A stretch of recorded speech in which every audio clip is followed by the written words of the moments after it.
I have a brand new DCEU update for you guys today. Yes, it is no longer the DCEU, and I will be updating my information and the way I present my updates to DCU. That's what David Zaslav is calling it, and it was made official in an announcement yesterday. But in the aftermath of Peter Safran and what's his name? Whatever, you know who I'm talking about. Yesterday's video was kind of off the wall, and it was just my initial reaction. I got that information out there as soon as I found out it was real so that I could get an update for you guys. But James Gunn and Peter Safran. Yeah, I still have some worries about it, but after going through a bunch of information over the last, 12 hours or so, I'm a little less worried, and I'm going to talk about what I'm still worried about and what we can expect. But I want to talk about a couple of other little tidbits first. The first of those being the fact that with this deal, first of all, it's a 4-year deal that they made with Warner Brothers Discovery. And, there's still talk of possibly them being sold off in 2 years, so they would end up being a part of that deal. Now, what's funny is I watched a video by my favorite YouTuber out there, and, Beyond the Trailer. I'm not even going to say her name. But she went on a full 15-minute tirade against DC.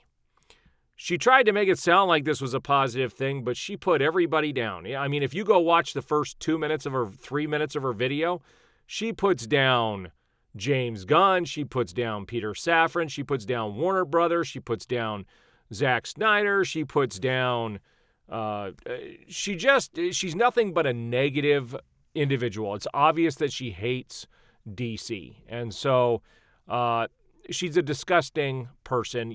They talk about Snyder fans being just totally out there and just vile and disgusting. Well, she's the toxic one. She is doing nothing but throwing toxic stuff out there. So if you guys want to go see that funny video and remember what I said about how she knocks everything from the beginning of that video till the end. She does nothing but put DC down. And so it's kind of interesting. A lot of people, I think, like her, have probably written DC off.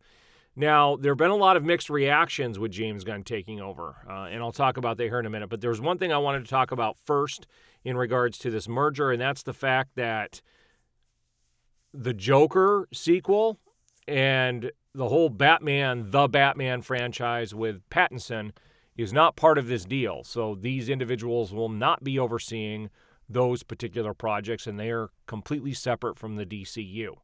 They made that clear with the signing and going on. Now, a lot of people are speculating this went through, and people were thinking The Rock was going to take this position.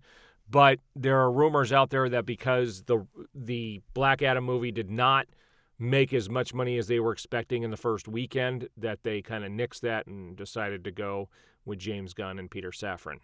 So who knows if that's true or not? I don't think they immediately went into this, just out of the blue, just waiting for, the ticket sales. I don't think that's what this is. I think this was probably going to be the plan, and that they've been thinking about this for a while.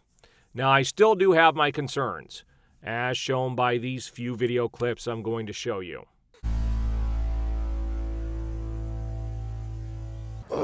Yeah. Oh, something is definitely bleeding.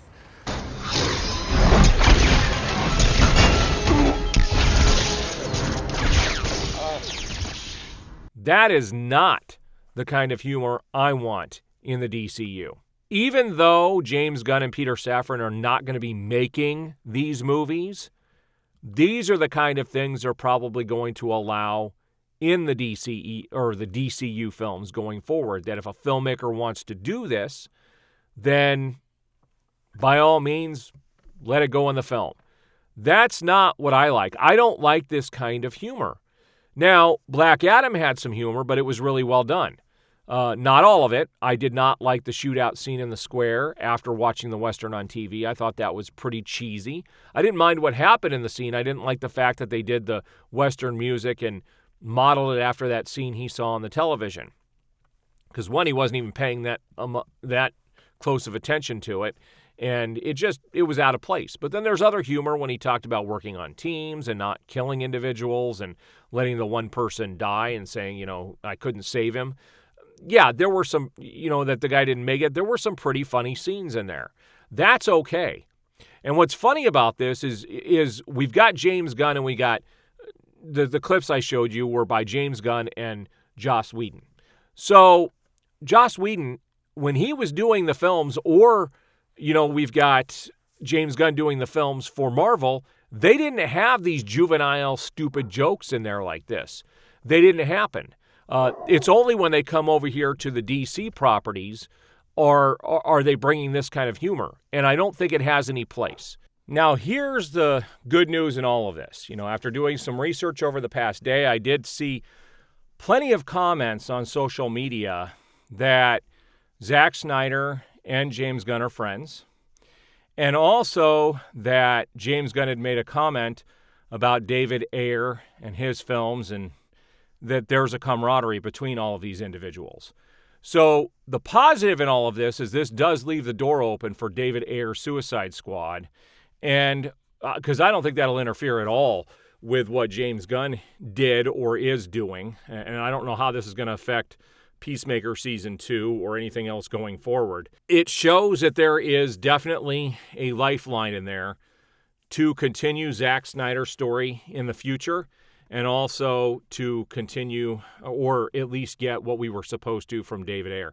And I think it's in the studio's best interest to give the fans those things, and to make a definitive choice on which Justice League is going to be canon. And I think they did that. I showed the comic book with the Flash where there was definitely a comment in there that showed that Zack Snyder's Justice League is canon, as well as the filmmakers talking about that's what they're basing their movies off, going forward. So there is hope for the future. I'm going to take a wait-and-see attitude, but I can tell you that if they're going to insert this kind of humor into all the films, it's going to ruin. It's going to finish off the rest of the DC, and they might as well just give up because this isn't what the fans want. I don't think the majority of people care for that stuff. I mean, it's just freaking juvenile, stupid humor.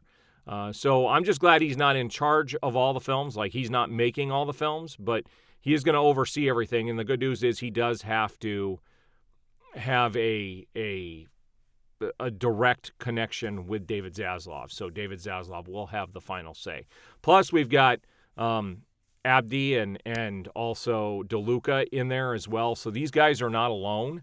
There is some oversight to be sure. So this isn't a total negative thing, but I don't see it as a total positive thing either. This is either going to fix or help in the future, or it's definitely going to make it way worse. But we will see shortly. All right, what are your guys' thoughts after sitting on this for the last 12 hours? I'd really like to know what everybody is thinking out there. I do appreciate the support, and we will see you on the next video.